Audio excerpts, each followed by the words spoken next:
welcome to another episode of the Hog Talk Podcast. I'm Porter Hayes. We're coming to you live from the Sterling Soap and Roastery Studios, part of the Believe and Buzz Radio Network, where you can hear us each week on Buzz 2 106.7. Buzz 2 in Central Arkansas. All live shows are coming to you by Arkansas Brewing Company in downtown Ozark. I'm Porter Hayes. Alongside me, as always, Adam Hall. And on tonight's show, we're going to talk some fall camp, coach speak, and at 6:35 we're going to have members and the coach of the Arkansas rugby team on at 6:35. So looking forward to that conversation in this second segment. But Adam, been a while since we've been able to talk. We talked to Courtney Mims on last week. It was for a special Thursday edition. So it's been a minute since we've been able to chop it up and talk about this fall camp. And I have to admit, I've watched a couple of the press conferences, Adam, and I know everybody talks about this coach speak stuff, but I haven't been getting a lot of that. I've really been impressed of what I'm hearing from the coaches on how they are delivering their message. Like it's almost refreshing. Like, we got a competent coaching staff, and the coordinators are coming out. Cramsey got out there and talked, and he was just, talking about being honest. There was no coach speak. He was talking about, hey, look, we have 4 or 5 guys, and he kind of poked at Tom Murphy a little bit, like, hey, I see what you're doing, homeboy. You're reaching, Yeah. but you're doing your job. But look, we have these 4 players over here on this field because that's how we're going to do things. And I love the respect they were giving each other on their jobs, but he was honest about it. There was no beating around the bush you can go back and watch these press conferences, even with the special teams coach.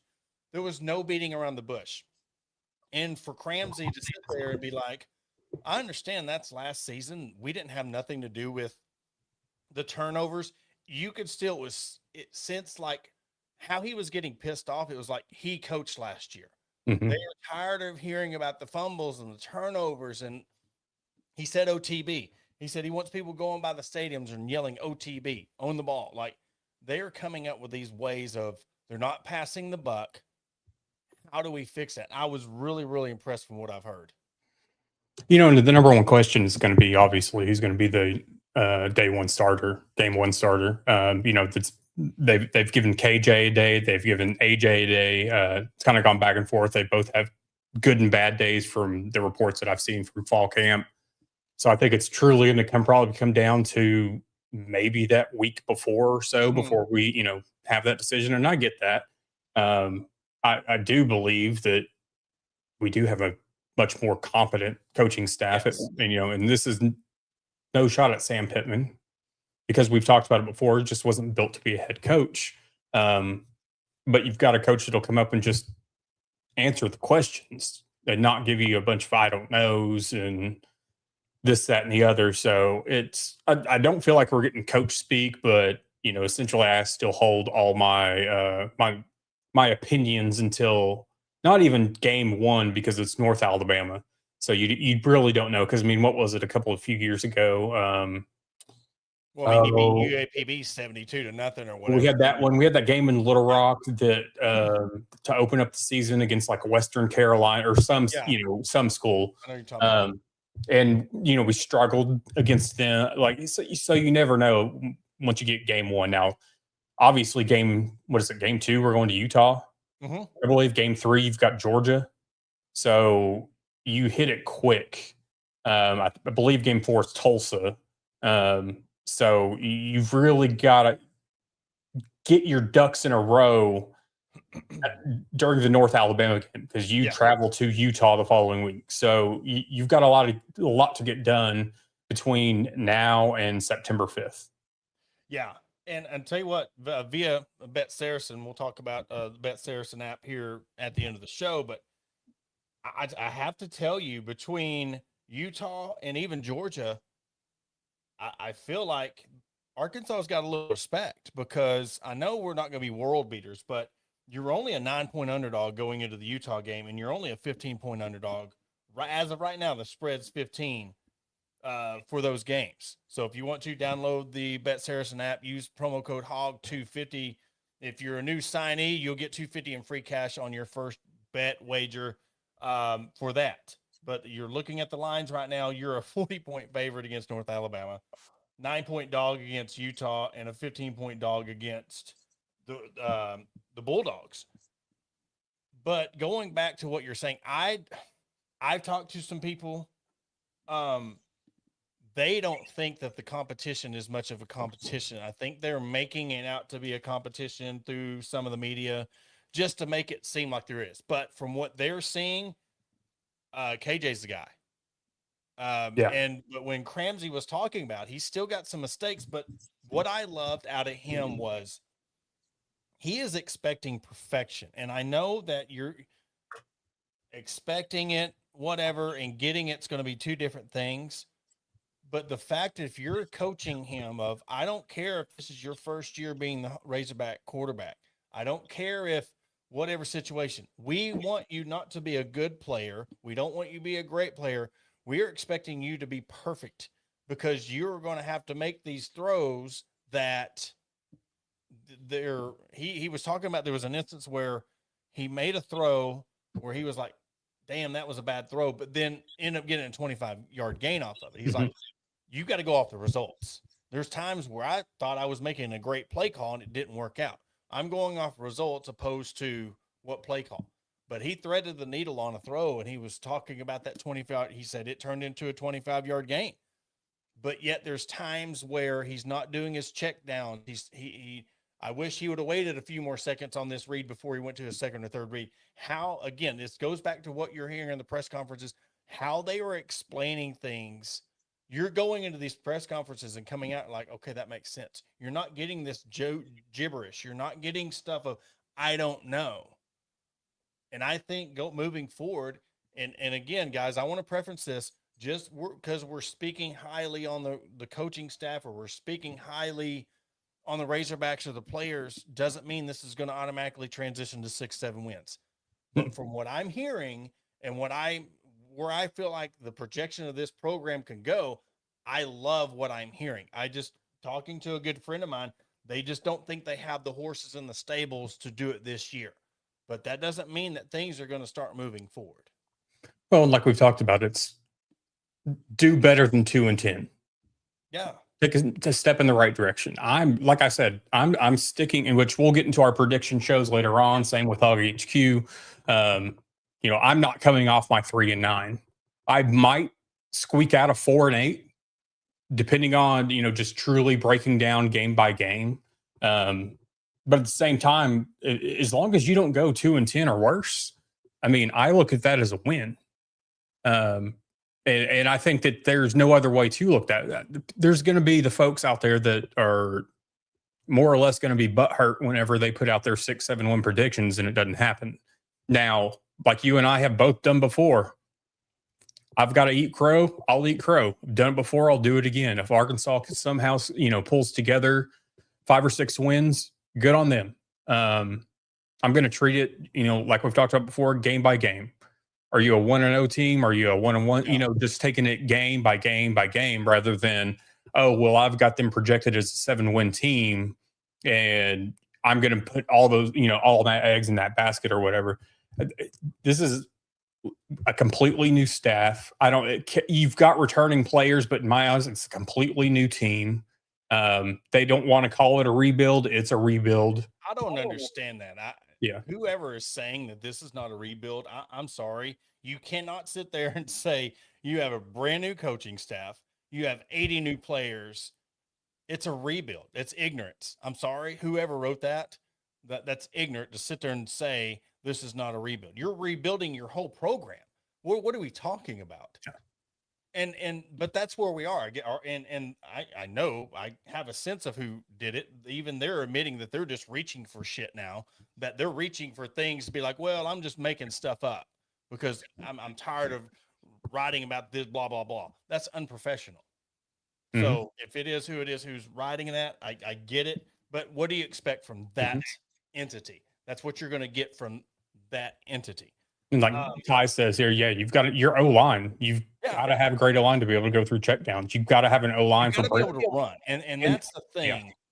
Yeah. They brought up a point where they want to use the tunnel screens. They were talking about, we want to use the tunnel screens and spread the offense, but we got to be able to run the SEC. You have to be able to have a run game. It goes to and I'm going to sound like a sunshine pumper. I'm sorry, but I want everybody to know I'm liking what I'm hearing from. They're taking accountability. I'm not saying they're going to win games from what I'm gathering from this, but they're actually acknowledging we have to be able to run. They're not beating around the bush. We want to be able to do tunnel screens and bubble screens and spread the field out, but we got to be able to run. We got to be able to block. Mhm. But all that being said, all I'm hearing from the offense is the offense stuff. That's where I'm with you on the 3 to 4 wins because I'm not hearing much from the defensive side of the ball that's like, okay, we're going to be able to stop people from scoring 30 to 40 points a game. And that's that PTSD from last season. You've seen what offense Arkansas put out. You could score 40 points, but yet that don't mean nothing. You're still going to go 2-10 if you don't have the defense. Mhm.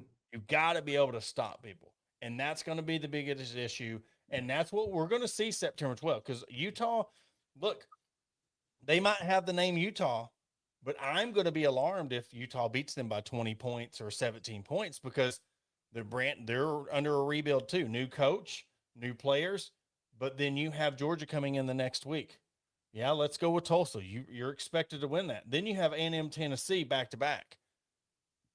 You've got to be able to stop people because you need to win a couple of those games, and you might need to split that Texas A&M Tennessee game because where are you going to be? Yes, you have Vandy, Missouri, Auburn, South Carolina going up. Where are you going to be at mentally? I think the fact of they have some people that they're saying stepping up and being leaders, but you got to have leadership if you're going to be able to weather this storm until October 17th.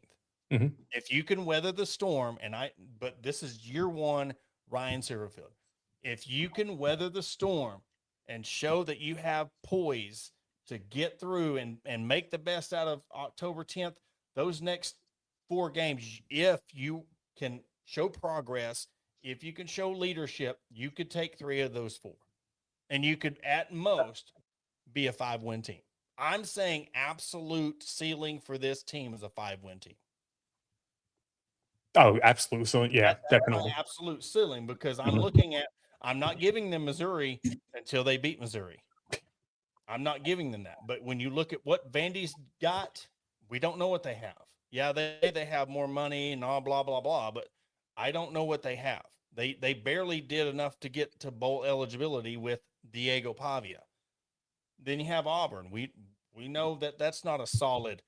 And Shane Beamer is, bless their hearts. You're not going to get me to ever show pity for them. In South Carolina, we don't know what they're going to be. And you play them November. They're one of those teams where they could be on the outs with Shane Beamer, and that could be his last year.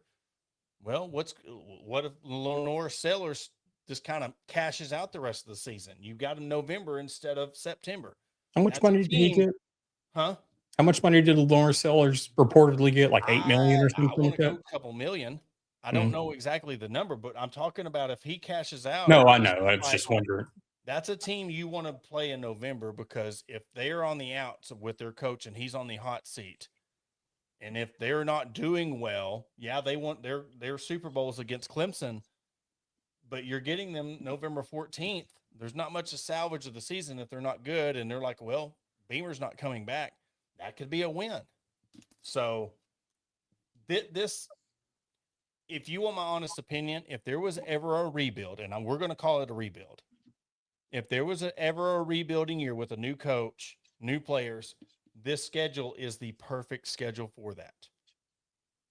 You don't have Bama. And what teams you do have, and I'm talking about Tennessee. Tennessee's overrated. They're good, but they're still overrated. They're winnable, and you've played them at their best. You've beat them at their best in the last 5 years. Missouri's always that thorn in the side, but I'm telling you, you start winning these Texas A&M and Missouri games, all these other games where you've won in the past are going to start filling in. You can build something off it. This is the perfect setup for a rebuild year where you can show if you get to 5 wins this season, that is a huge plus. I know that's not going to sound a lot to a lot of fans. I'm telling you, you get to 5 wins this season, that's the perfect scenario. We have Rhett Lashley out there saying that we, don't have the hardest schedule in the country. They do. But I agree with him, Adam. I don't think they have the hardest schedule. And I think a lot of it, even as bad as Arkansas has been in the past, when you look at, you have Utah, they're not the college football playoff Utah. Georgia, okay, we'll give you Georgia. What's A&M? We don't know what A&M is. What if they're a fluke and you can kind of hang with them? We don't know what Tennessee is. We definitely don't know what Vanderbilt is. Missouri, okay, let's call that. They're going to play you tooth and nail because Drink wants to beat you more than you want to beat them at this point until you beat them. And then you have Auburn, South Carolina, and then let's go. You got Texas and LSU. You play up for Texas, and LSU's a crapshoot. You're either going to play them tough or Lane's going to blow your brains out. I don't know. We don't know what LSU's getting with that. Yeah. But it's not, the schedule is not as tough as people want to say it. It's not as tough as last year's schedule. I don't think so. You switch Utah with Notre Dame. Notre Dame is a hell of a lot better team than Utah. Yeah. So I don't think the schedule, I'm not saying it's not a tough schedule. I just don't think it is the hardest schedule in the country. I think we hang our hat on, and Hunter Yurchek made a big note of that. Oh, we have the toughest schedule I don't think this is the toughest schedule in the country. Well, I think he comes out and says that to basically set everybody up. Hey, if we fail, we have the toughest schedule in the country, and that's why he's done it before. Yeah. Just like the same thing with, well, Sam Pittman failed because we didn't give him enough money. Mm-hmm. I mean, he's always setting it up for why, and if this team fails, like why it happened that way. Yeah, and I just think it's low-hanging fruit when it comes to the schedule. You're always, woe is me. We have it's something we can say. When I'm looking at this schedule and I'm looking, and I'm not going off of, can we win this game, the state of Arkansas? I'm looking at the other teams that you're playing. I don't see it as being as tough as everybody makes it out to be. I feel like this is a schedule, again, that if you play your cards right, luck rolls your way, and you show progress, you can win 5 games at the most. At the most. Yeah. And I mean, like we said, if you go 3, 4, 5, 3 or more, it's a victory. But honestly, and this is, again, PTSD as a Razorback fan, PTSD is doing this podcast. We're in year 7, year 8. I don't want them to win 7 or 8 games year 1. Because look what happened after Sam Pittman won the 9 games. And then, oh my gosh, we're back. Everything's back, and then everything fell through. I want to see progress. I don't want to put because you know how it goes. You win 7, 8 games. Now there's your standard. Yeah. Now you're going to be expected to win 7, 8 games every year. I want to show progression, win 5 games. I'm cool with that. And then let's boast up and let's build from there. Definitely. I'd much rather 5, 6, 7, 8. Then you're dancing 8 to 9 wins, maybe a 7, but maybe a 10, opposed to you win 8 to 9 games year 1. And now you're like, oh, what happened? We won 8 year 1. Why did we fall back? Now we need to fire Ryan Silverfield year 3 because we're now back at 7, 6 wins. Well, and you don't want to get back into the instance that we've seen too often before, that year 1 or 2, like you have a great season and you automatically jump out and give this contract extension for everything to fall out from underneath you, like we have seen so many times before. You don't want to get locked into a bigger buyout, more money, this, that, and the other, because we've seen that happen too often. I mean, it happened to Sam Pittman. It's, it happened with Brett Bielema, I believe. So it's happened with, everybody not named Chad Morris. He's over at Clemson with a guy, but we'll see how that. I don't know how to think about that. I mean, it's one of them. Maybe we're digging for curse breakers. Maybe him going back to where this all started, and maybe he gives Clemson success like I want, and maybe him having success again at Clemson breaks the curse at Arkansas. I don't know. We have tried so many different variants of this curse to uplift the Razorbacks in all sports. So maybe he's sacrificing going back to Clemson. I'm going to get another 8 to 10 wins, maybe another ACC championship. And if it helps Arkansas, I told y'all I'll be the sacrificial lamb for that. Go for it. We have to win another national championship for y'all to be good again. I'll take it. So, do what you wish. Do what we wish. But I don't see either or happen. I don't see Clemson winning another national championship. Nah, not until Dabo changes the way, which I think he's coming around a little bit, but we'll see But what I think happens. it's a little too late.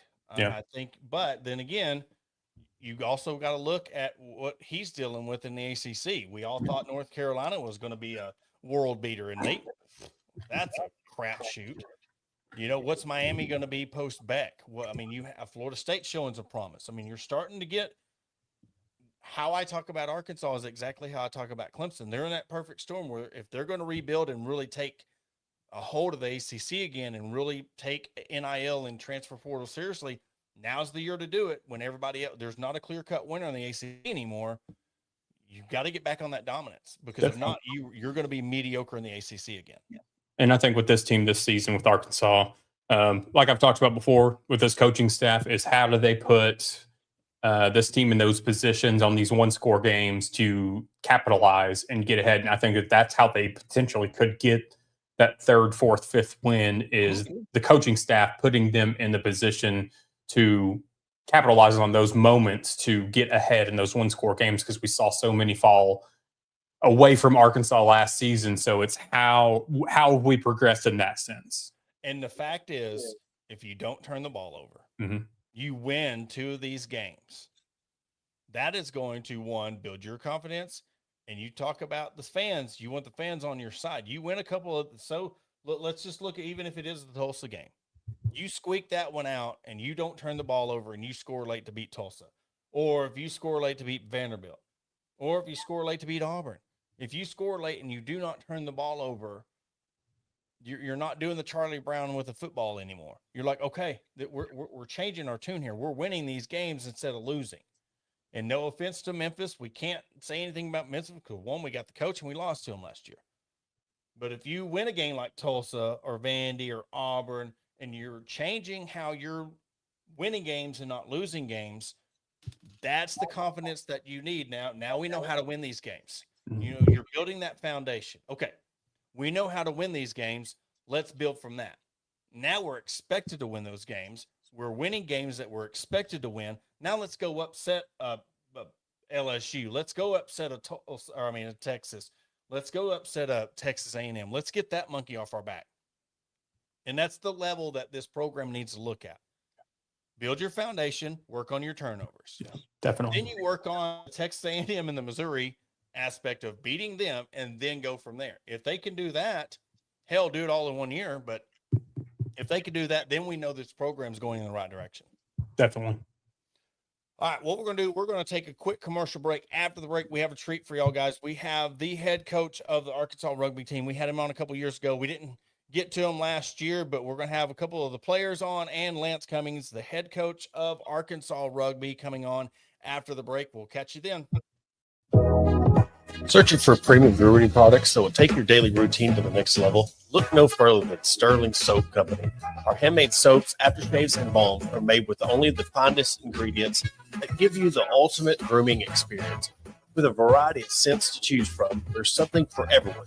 Plus, our products are crafted in small batches to ensure the highest level of quality. So why wait? Visit www.sterlingsoap.com or visit our retail store at 16 West Walnut Street in Paris, Arkansas. Shop our collection and discover the difference for yourself. Upgrade your grooming routine with Sterling Soap Company. Are you looking for a place to grab a cold drink and some delicious food? Look no further than Arkansas Brewing Company. Located at 201 South 1st Street in beautiful downtown Ozark, our establishment offers a wide selection of craft beers and tasty eats. But what sets us apart is our welcoming atmosphere and friendly staff. At Arkansas Brewing Company, you'll always feel like part of the family. So visit Destiny and Christopher Brockett and staff today and see for yourself what makes us the go-to spot for locals and visitors alike. Arkansas Brewing Company, come for the drinks and stay for the friends. Attention DIYers and home improvement enthusiasts. Are you searching for the right tools and the supplies to tackle your next project? Look no further than Mentor's Hardware Store. With locations in Ozark, Alma, and Clarksville, our vast selection of hardware and building materials is sure to have everything you need, whether you're fixing a leaky faucet or building a new deck. Plus, our knowledgeable staff is always on hand to offer expert advice and guidance.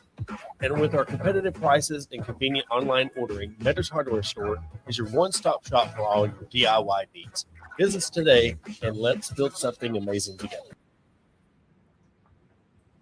Are you looking to take your career to the next level? Look no further than ATU Ozark Campus. As a 2-year satellite campus of Arkansas Tech University, we're dedicated to a quality workforce education, industry partnerships for in-demand jobs, and tailored paths for success. Our programs are led by industry professionals. Whether it's a certificate or you're aiming for a graduate degree, ATU Ozark has you covered. Visit our website at www.atu.edu/Ozark or contact us at 479-667-2117. Your future begins here. Welcome to Ozark Area Chamber of Commerce, where our mission is simple: encourage, promote, and aid an enduring environment of shared economic opportunity and civic development for the Ozark, Arkansas area. Whether you're a local business owner or a resident, we've got something for you. Shop our unique local businesses, explore the beauty of Ozark, and savor local flavors and find cozy accommodations. Join us in building a stronger community. And to learn more, contact us at 479-667-2525. Remember, together we thrive.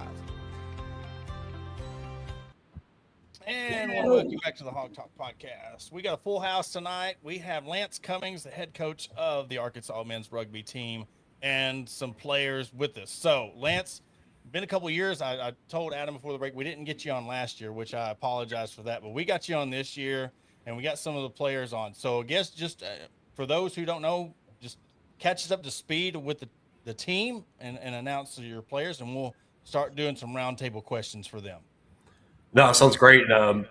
Porter, Adam, thank you for having us on. I think rugby's a fun, unique sport for those that are just listening in and haven't played the sport or haven't seen it before. The best way to kind of describe it is you take soccer, you take American football, rugby's smack in the middle of that. And so American football came from rugby. When we say touchdown in American football, to score a point in rugby, it's called try, but you literally have to touch the ball down into the end zone. So there's a lot of correlations, very, very similar sports. And so excited to be on here. I'm excited for this coming up season. And I was listening in and listening to y'all talk about €100 check. This is a program that doesn't have to worry about €100 check. This is a there we go. Doesn't have to worry about NIL or player scholarships or any of that. It's a player-led sport with the support of a bunch of alumni and people that care about it. We're the oldest club sport on campus, been around since 1971. So we've got 50-plus years of alumni on both the men and the women's side that support the program. And so, I've got a couple of my players here that are upcoming leaders on this team. Senior group, we've got Connor Haddon, who's going to be most likely our fly half, which is comparable to a quarterback in football. Peyton Little, who is going to be a center, very comparable to a tailback in football. And then Jezreel, who's also going to be either playing center or 8-man, which if you look at 8-man, a little bit like a fullback, a little bit like a linebacker as well. He's very versatile. Well, before we begin, I'm from a small town called Ozark, and we have a couple of mutual between me, you, and Lee Rainey. He played with you, and then my guy John. Crazy that he just chimed in, John Carter. But all three of us are from Ozark, so they were telling me to give you some hell. So I don't know what that's about or what they wanted me to try to get you involved in, but I won't get in on that. But I really appreciate you coming on. And would you consider, are y'all on like the same level as like the hockey team? Like when you talk about being club level, would it be the same kind of atmosphere as what the hockey team's doing? Because we've had their coach on and their players on, and what they're doing in the program they've built, it has been really cool. Yeah, let me talk a little bit about that, and then I'm gonna get the floor to the players to start answering some questions. But we are a Division I intercollegiate competitive sport. We play in what's called the Great Plains Rugby Conference, which has a lot of old rugby historic rivalries, but also just University of Arkansas historic rivalries. So we play against teams like OU, Oklahoma State, Kansas State, Mizzou, Nebraska, and we're chasing a national championship. And we play rugby year-round. So in the fall, we're pursuing what's regular rugby 15s national championship. If you don't want to pay for a ticket to go watch the University of Arkansas football team, rugby match is really fun to watch, and it's free. And in the spring, we're playing 15s as well, but also we're playing the sevens format, which was Olympic. So rugby is huge across the world. There's an Olympic capability. The U.S. hosts the Rugby World Cup in 2031, and there's professional rugby in the U.S. And so we've got a roster of 40 players. And even though we are a club sport, I think we all approach it from a mentality of how far we can go, how good we can make ourselves. Connor, we'll start with you, and then we can go to Peyton and Jezreel. What is your sports background prior to Arkansas Rugby? Yeah, I came in not playing rugby before college. I was a soccer player my whole life growing up, dabbled in a few other things, kicked for football in high school a little bit. And that kind of brought into rugby really, really, really well. In my position, there's a lot of passing, a lot of organizing, more that traditional, what you would think of a quarterback. But I also kick a lot. So it's a wide skill set. Playing soccer helped me out a lot. Been getting into the physicality of rugby was amazing and a great journey for me. Peyton, what about you? Yeah, I'm like the same as Connor. I grew up playing soccer, basketball. I played football. I was a running back. I never really knew a lot about rugby before going into college, but I feel like all of those sports have translated well onto the pitch. Gotcha. Jezreel? Yes, sir. Yeah, I actually played a lot of sports growing up as well. I actually played football here at Arkansas before I got on with football. I actually tried out rugby for my very first time before I got on with the football team. And I tell you, it was a wonderful experience. I ended up getting to go walk on playing football, and then I eventually reverted back to rugby. And I tell you, it's just a wonderful sport. It really is a game of gentlemen that play a violent sport. I mean, there's nothing like the culture of rugby. And it really has been pretty awesome coming back to it.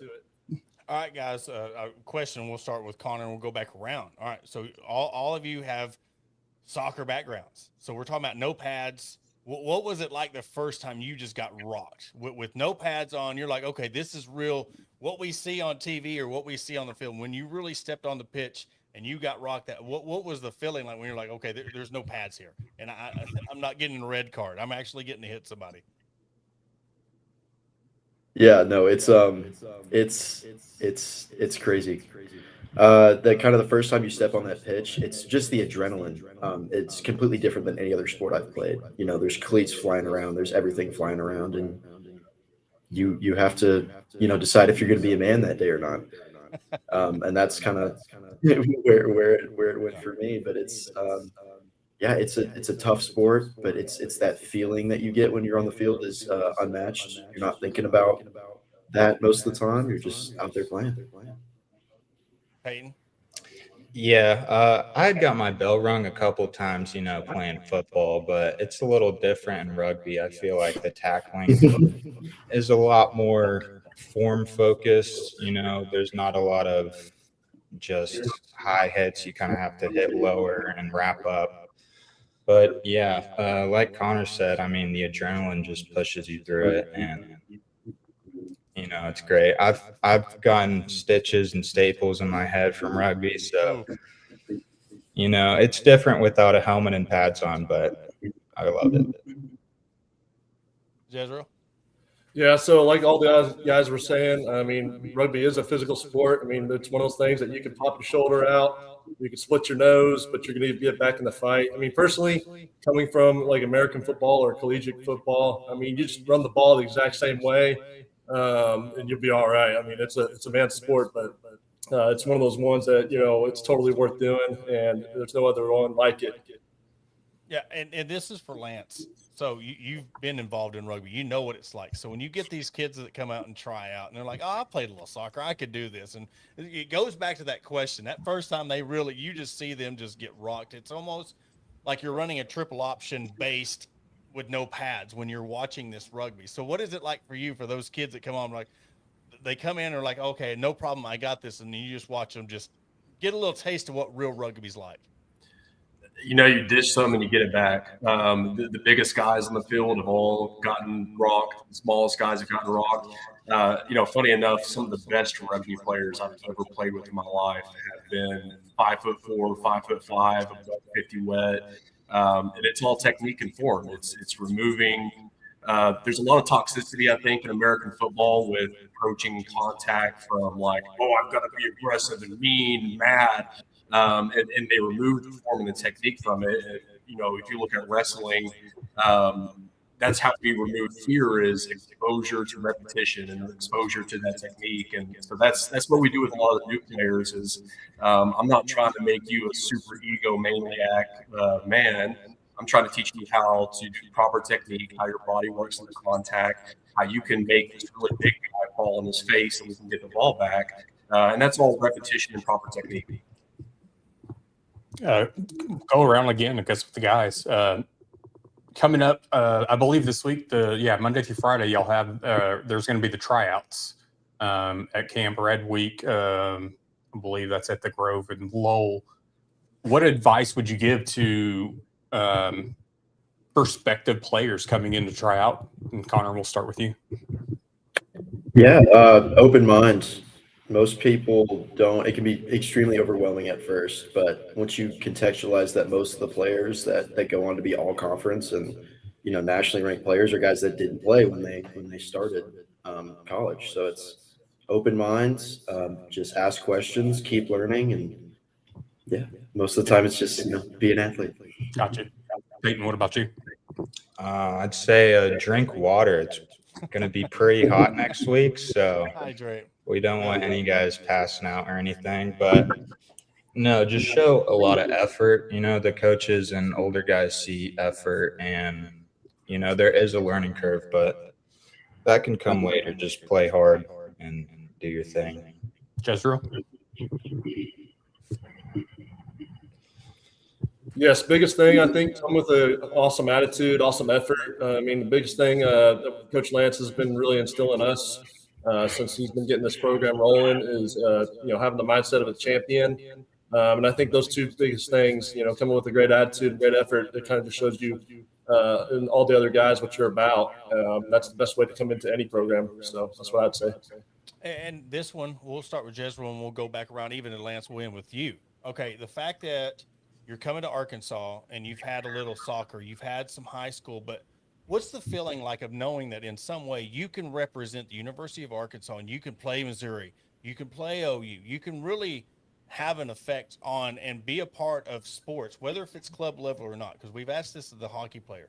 What personally does it mean to you that you can be able to wear that Razorback uniform and represent the University of Arkansas and you're playing against Texas and OU and all these other squads?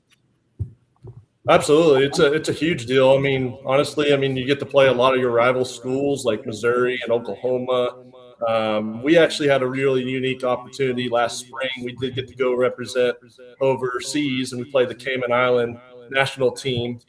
First time any club sports done at the University of Arkansas. And I know, speaking for the other two on here and Coach, it was a wonderful experience to bring down that side of things to the Cayman Islands and show everybody what the Hogs were all about. So pretty neat opportunity anytime we get to put the red and white on. Peyton? Yeah, I came to college and thought my sports career was over. So it's been like the coolest opportunity ever to be able to represent the Razorbacks and go travel with the team and play like rivals. And yeah, it's just been a great opportunity for me. Connor? Yeah, it's been amazing. Just coming up from the second side team, coming up to the first side team, and being able to tell myself you're going to play for Arkansas, you're going to start. That feeling has been amazing. Coach Lance always said, guys from Arkansas always play with a little bit of edge.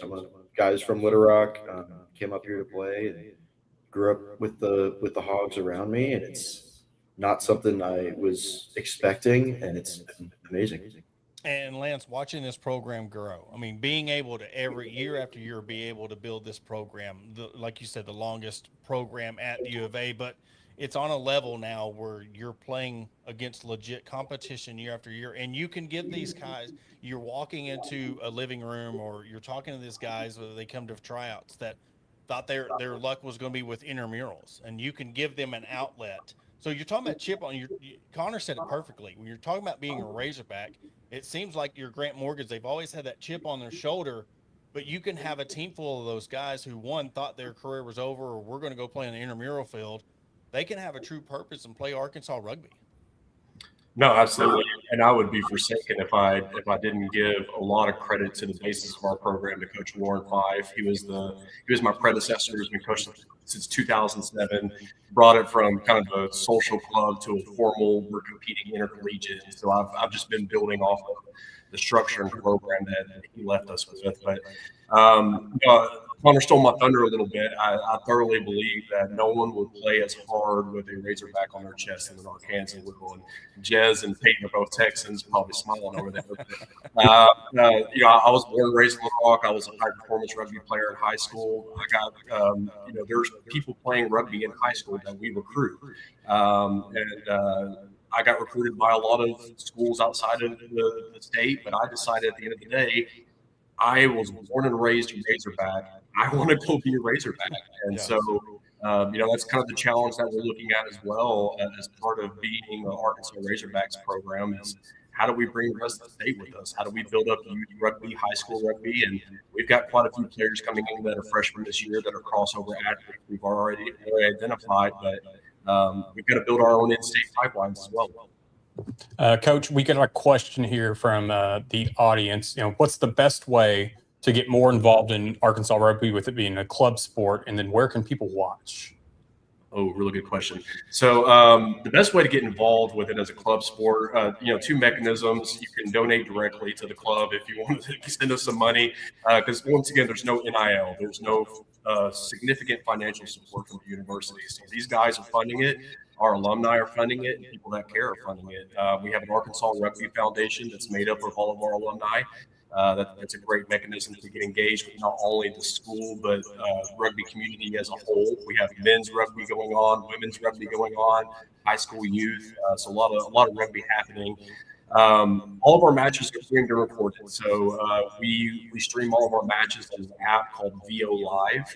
It's free to download. You just find Arkansas Rugby Foundation. Really cool we've got 2 Friday night matches this fall.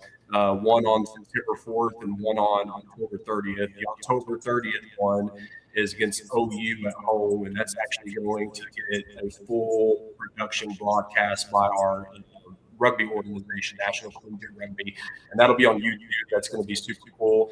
But yeah, anyone coming to town for a football game on those weekends, stop by Friday night on Razorback Road, and we open up the season against Drury on September 4th, Friday night. And there was another question he was talking about, just general, how does rugby compare to football in regards of the safety aspect? But I want to kind of piggyback off that too. What is the biggest difference between rugby and Aussie rules football? Oh boy, have you ever watched football? Yeah. Oh man, I think throw you a little curveball there. Yeah, I view Aussie rules football really as a blend between rugby and basketball to me.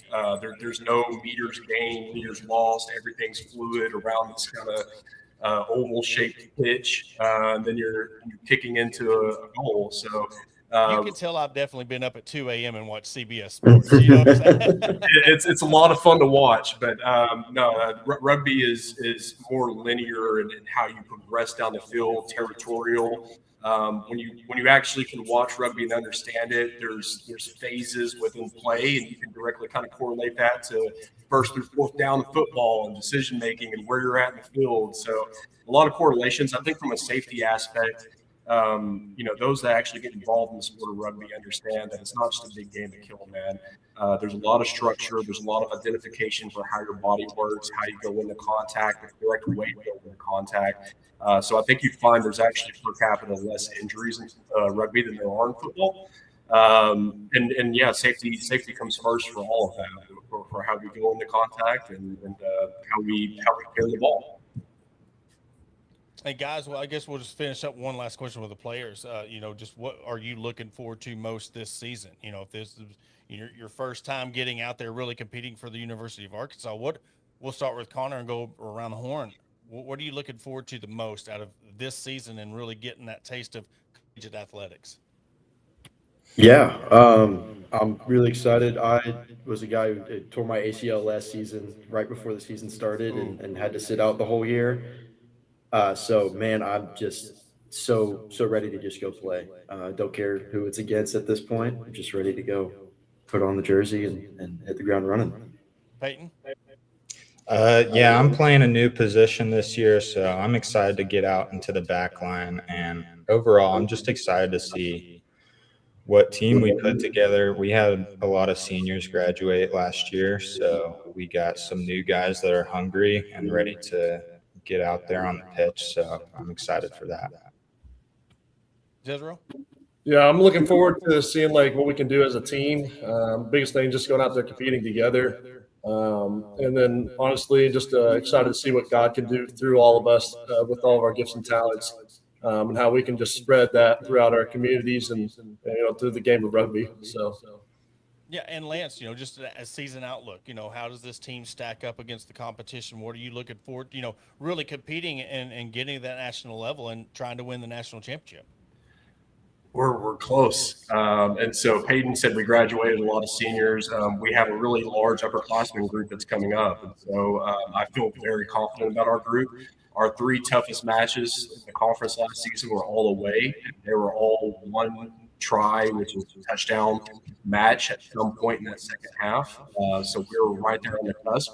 All those teams are coming home on a home stretch at the end of the season this fall. So we're set up. If we execute, we can keep everyone healthy. I don't set a goal for winning a national championship or winning a conference championship. The boys will attest to this. We set team values, and if we can all hold each other to those values that we think contribute to success, everything that we accomplish along the journey are just milestones. So the objective every year is let's see how far we can get. Yeah, absolutely. And just again, pointing, like you said, that program. We've had the hockey coach on. We had you on a couple of years ago, and we really want to make that a mainstay. We really want to help do our part in really being a consistent voice for Arkansas rugby, because it is an amazing sport. It is really fun, but like what we touched on, it gives these kids a chance that thought that their careers were over, thought that they were, it gives them a chance to be, and not just be a part of the team, but be a starter, be a star. Connor, I see you got the jerseys on the back wall. Being able to leave the University of Arkansas and say you left a lasting legacy with another name that was associated with Arkansas rugby. John is a good friend of mine at Ozark, and you could tell, playing for the Griffins and Lee Rainey, a buddy of mine, Lance, it's one of those that goes beyond just the Razorbacks and you play professional. It's that brotherhood. So three guys that probably might have not even seen each other in the streets or on campus. Now you form that long lasting brotherhood. And I'm sure that has a lasting aspect on that as well. Lance, we'll do final thoughts with you on that before we wrap up. Sorry. No, you're 100% right. It's a sport that you grow together. These guys are making memories that they're gonna have 10 years down the road, and that's what we kind of hit down is the habits you're building. The things.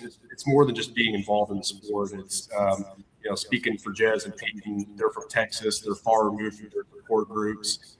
They don't have any mentors around them other than their own colleagues and college students. And so we want them to progress in the sport, but we also want them to step out into the real world on their best foot.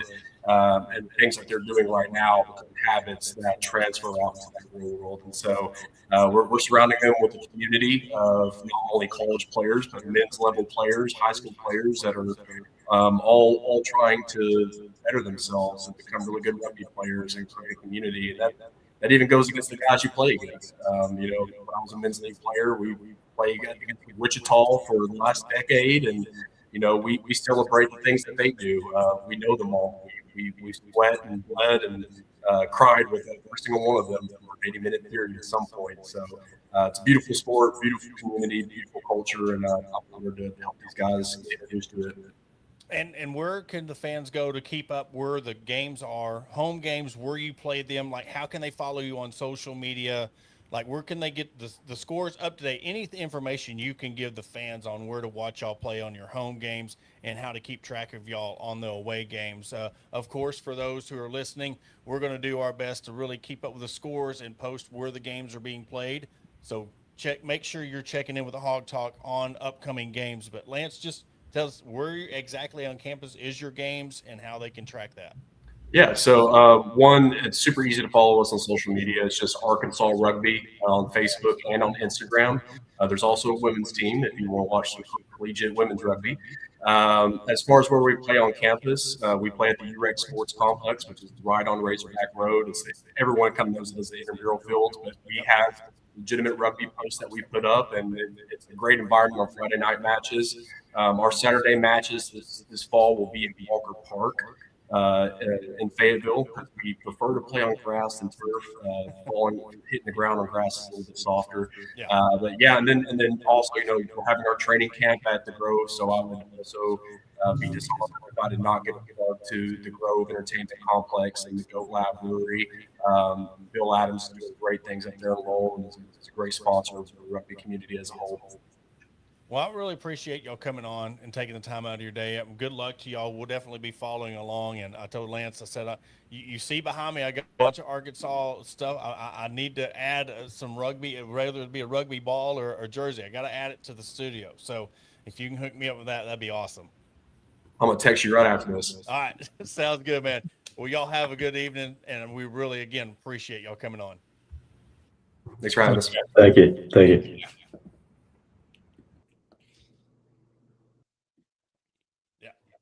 Well, that was Arkansas Rugby. Again, we love having the guys on. It's one of the coolest things, being able to, again, that's what we're about here. We go off and we cover the teams that people don't necessarily talk about, whether it's hockey, rugby, women's sports, but you see the passion. And I keep on getting stuck on that, Adam.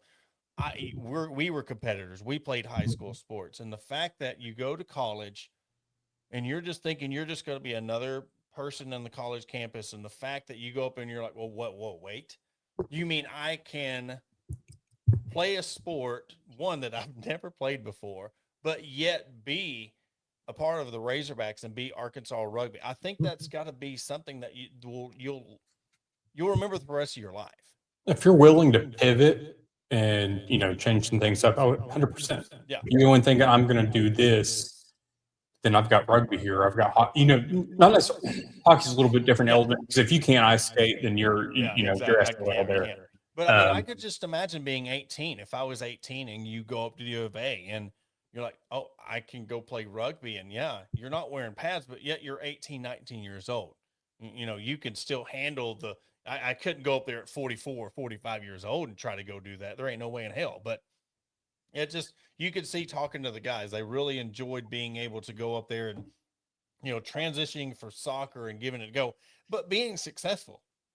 Now, for those who are tuning in, this is not some team that goes 0-28 every year, 0-10. They are a successful program, and year after year, they're winning matches and doing well. So major kudos to Lance on the program he's building there, because we've seen what's happened with the hockey program and being, nationally recognized and being right there on the cusp of winning a national championship.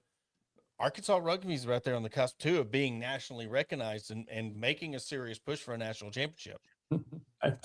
Another sport that's not necessarily looked at as much as the others that are competing at the top level. Yeah. Maybe that's a good thing. They're not, like he said, he don't have to answer to hunters, so they get to do what they want. So exactly. That's our kind of program. Definitely. So, but I want to thank everybody for tuning in. Adam, you got anything else before you wrap up? 8:05 Hog HQ Live. Yes. We're back to our normal schedule. Football's here, guys. We're here. We're in football month. So you're seeing us 6:05 Hog HQ Live, 8:05.